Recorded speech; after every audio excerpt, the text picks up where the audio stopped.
So amazing people who own brands. Good morning or good afternoon, wherever you're listening to me today. This session is quick, 30 minutes reminder how amazing building brands can be.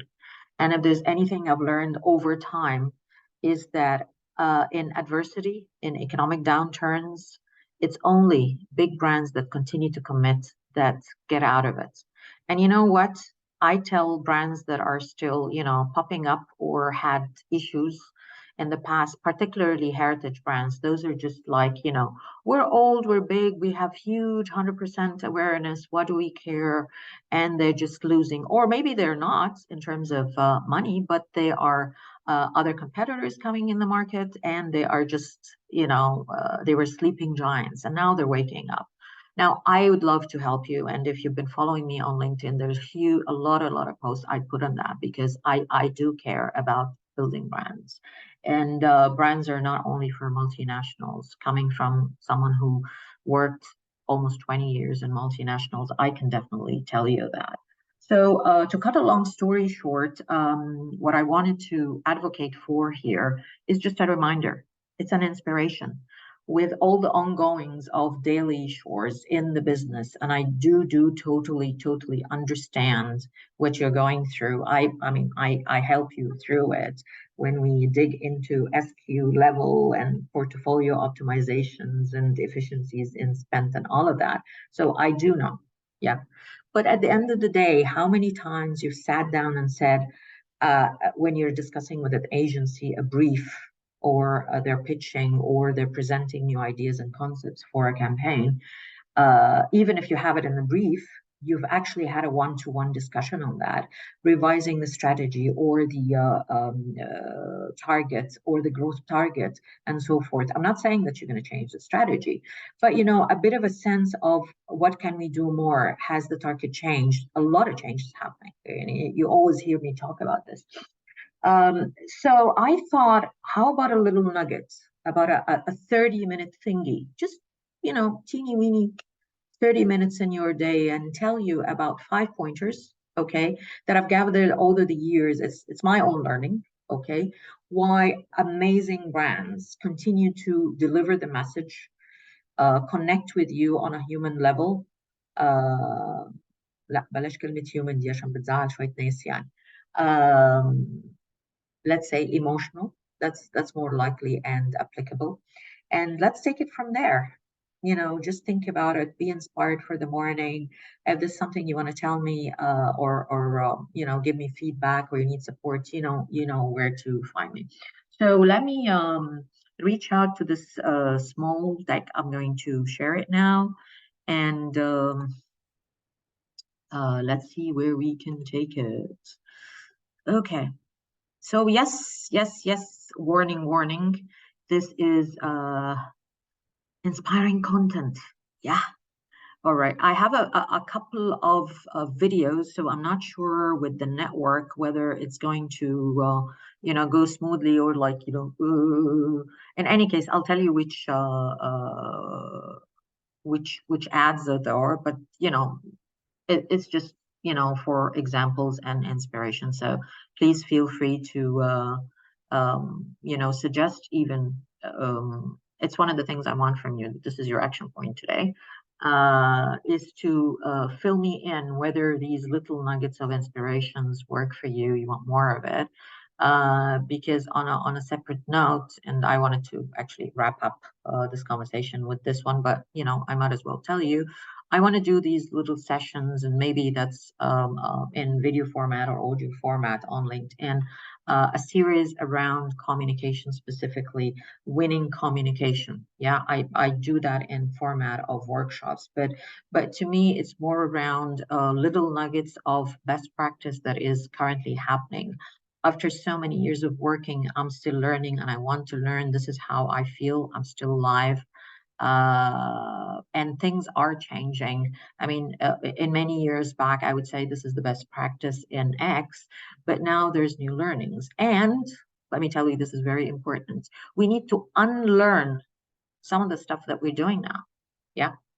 So yeah, I'm doing these little bits and pieces. I would like to do it live so you can take your questions and conversation on that. So stay tuned and follow me on LinkedIn in that respect. So without further ado, here are the 5 pointers and 5 inspiration key headlines that I've accumulated over the years, and I think it's fantastic to just reflect on them and audit your brand. Are you doing that or not? Let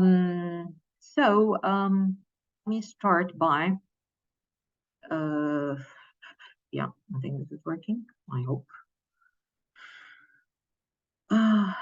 Just give me a sec. You see the presentation, I assume.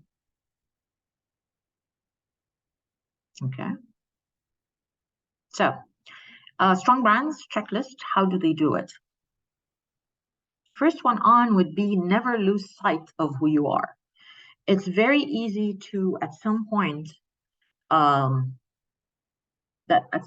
because there are change in management, for example, a new CEO, a new marketing director, strategy director, brand director, who, whatever title it is, or the economy or the competition is making a lot of noise, and you're panicking. All right, I've seen this a lot. Um, from the gaming industry, Lego, amazing brand. I love it. I always tell the guys when they put any post, I'd love to come and work for you for free, even if I just do the coffee. It's just amazing if you read the stories and how they reverted back to growth. It's an amazing story from 15 years back. I want to compare them to Toys R Us because 5 years back, Toys R Us actually went bankrupt. Yeah. So what happened? You go in store and you find everything is stacked very poorly. You feel like you're in a supermarket. It's a grocery, not a toy store. So they forgot what they're about. They're about fun, about kids, about entertainment. While in the meantime, Lego continues to be on their brand ladder, which I'm going to show you in a minute. And at the same time, a couple of months back, they launched their adult version of Lego. So the point here, you're on brief, as we say. You know who you are and your target and your vision, and this is what you are promising the consumer. But that does not stop you from growth. And this is how amazing when you do your homework. So if you're talking about this is the brand ladder of Lego, and mission is to inspire, develop builders of tomorrow. They did not say that this builder has to be a kid. All right. Again, by the way, they did the same thing. I think it was 10 years back when they realized that this is a male dominant industry. Well, girls want to have Lego as well. This is when they introduced Lego and Friends, I think it was called, and it had these little houses and kitchens and playgrounds and all of that, and they engaged girls. See what I mean? And this is why it's so important at the very, very beginning when you are thinking of building a brand. You have the future ahead. Okay. It's like, when people limit themselves with a name. I don't want to discuss that now because I have, a lot of videos on that and a lot of posts, and you may want to check out my YouTube channel, FWD Consultancy. Again, does that stop you from growth? Absolutely not. So Tiffany is luxury. Yeah, you say Tiffany, that is luxury. But then they're not growing because the segment is like 45 plus. They still buy, no issues. But how many handbags or accessories or whatever you'll buy in your lifetime until there's no point of buying that. And then looking at trends, we're looking at Gen Z, who will account for 45% of global luxury sales in 2025. And mind you, Gen Z are the ones who are setting the trends, but mostly don't have their own budgets, and they will go to mommy and daddy, who are the core of Tiffany, to buy that stuff. But then it was not relevant. So mid 2021, there was this amazing campaign. To me, it's amazing. It's been controversial, but I'm all for it. I really like it, which is Not Your Mother's Tiffany. Now, some people were offended, but I think it's smack on. And why is that? Because they have in parallel launched a huge portfolio. I mean, this is an example, and this is like, you know, you just Google the website now, and you find this at the very first page. So modern designs that can interact and be of attention to Gen Z. This is how you grow. Have they changed their DNA? No, they're still luxury. Yeah. The second one would be keep it simple, easy to understand and use.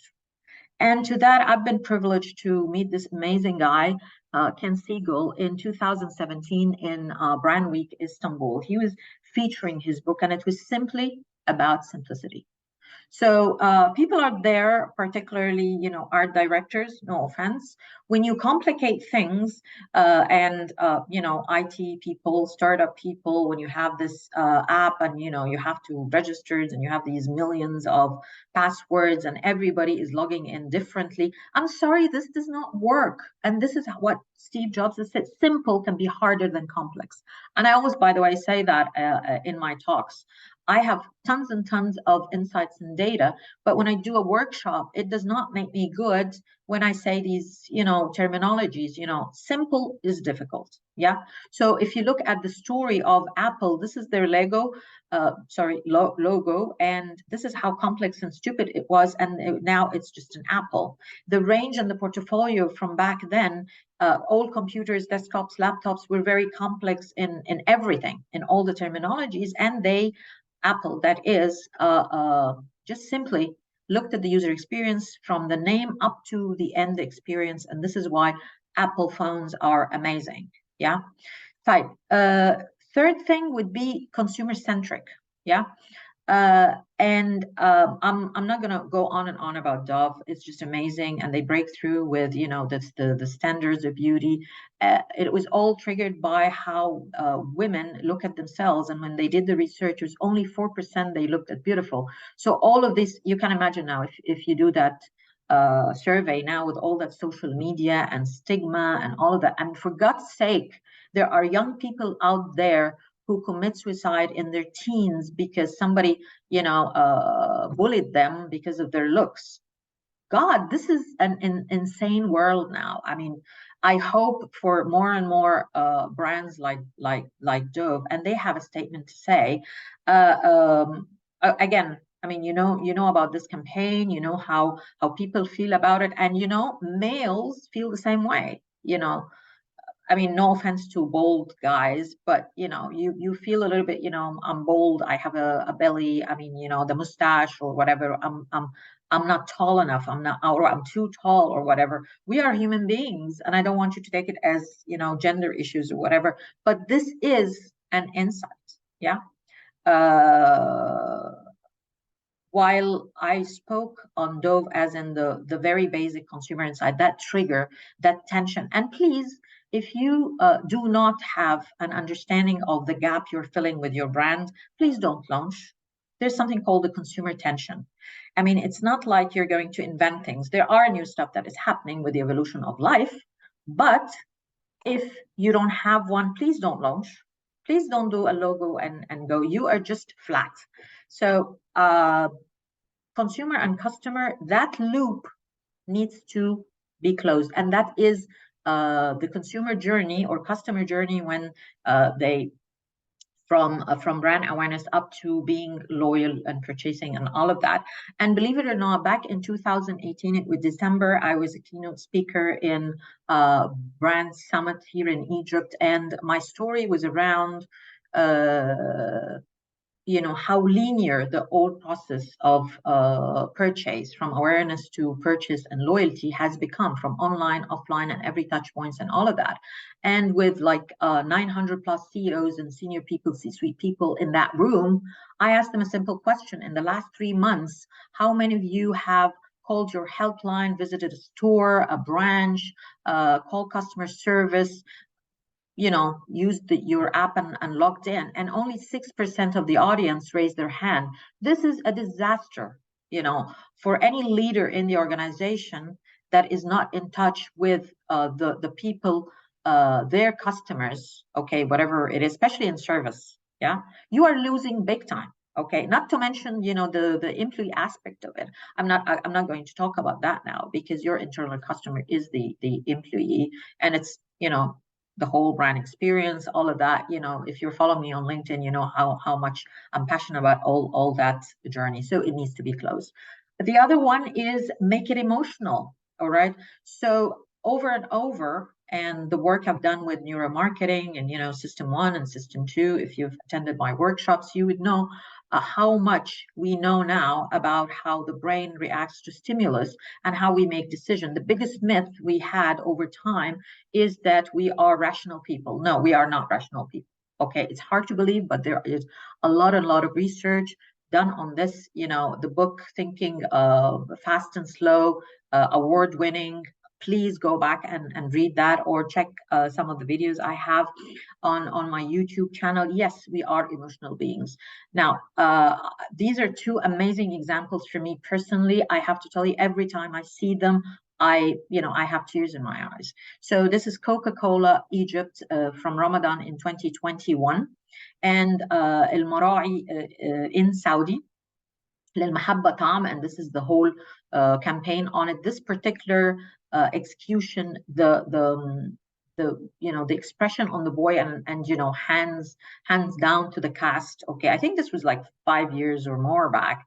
It's amazing. Yeah, it's just there. I'll try to play them. I don't know if they're going to play or not. Other than that, you can always check them out on YouTube. Let's see, at least this one.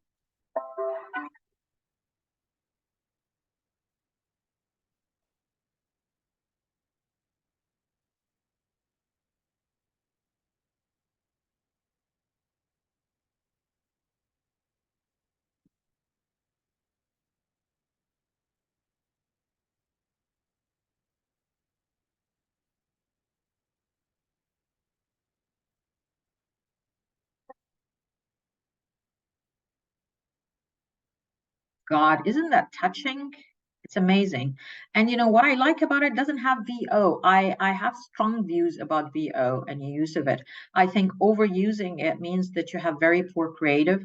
And I asked some of the agencies, the gurus there, they say, like, specifically for Egypt, and I don't know why, is that, kind of, audience need to understand. No, we're not stupid. I mean, like, this is an excuse for poor creative, to be honest. And then when they use VO, they use it extensively as if it's a corporate ad, or the voice and the tonality and the way it's written. It has huge improvement area. The tonality of the brand and all of it. How can you be emotional and you're talking to me as the headmistress? Abla Nazra gat. All right, I'm sorry. There's a lot of stuff that needs to be fixed on that.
God, whenever I see that, it's goosebumps for me.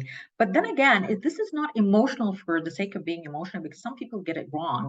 This is on brief. Okay, the platform is about family for El Marai, all right, and Coca-Cola is connecting people. Yeah, so it's Mac on, and this is how powerful brands do it. Yeah, and The last one would be tell your truth. I don't know how far you remember this incident from, I think, 5 years back when KFC in the UK, they ran out of chicken, literally. Yeah. So first of all, they actually renamed themselves in the press release, and it's actually the F word, so FCK.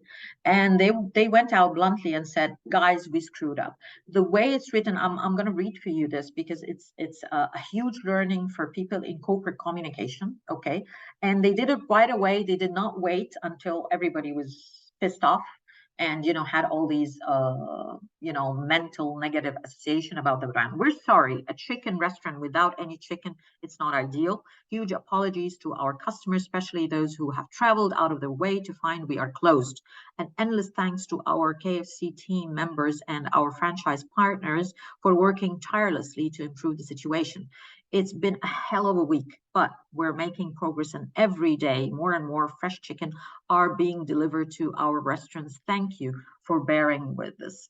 Guys, this is again part of closing the loop. If I'm a customer of KFC and I find this, yes, and I went and took the trouble and I was pissed off, but I hear this and I said, like, this is a company that cares. So if you think about the 5 pointers, all of them bring you a positive image of that brand. And we need a lot of positivity in our life now more than ever. Yeah. So if you are in doubt, audit yourself. This is my message to you. I wanted to inspire you for the day. I hope I managed to do that. Please continue to follow me on LinkedIn. Please continue to give me feedback, what you want, and any support from that. I do cover both brand and retail strategy in Middle East and Africa. I particularly like to support heritage brands in the region. I've done a lot of recent work in the Gulf, which I'm very proud of. I'm sorry, I can't mention the names now. I also do these corporate workshops. If you want any rerun of it, whether winning in store, innovation, winning communication, that sort of stuff, I'd love to share with you. You can book me by the hour as well for a chit chat about your business at whatever stage it is. It's in the early stage, or you're launching big, whether they're a product or whatever. Happy to give you that feedback. So for now, I hope I managed to give you those 30 minutes of inspiration. I'm not really sure what the time is now, but lovely. I'm inspired myself, and you inspire me with your questions. Keep them coming in, and stay tuned for more from myself. Dahlia Zayed here, signing off, and have an amazing brand thinking day.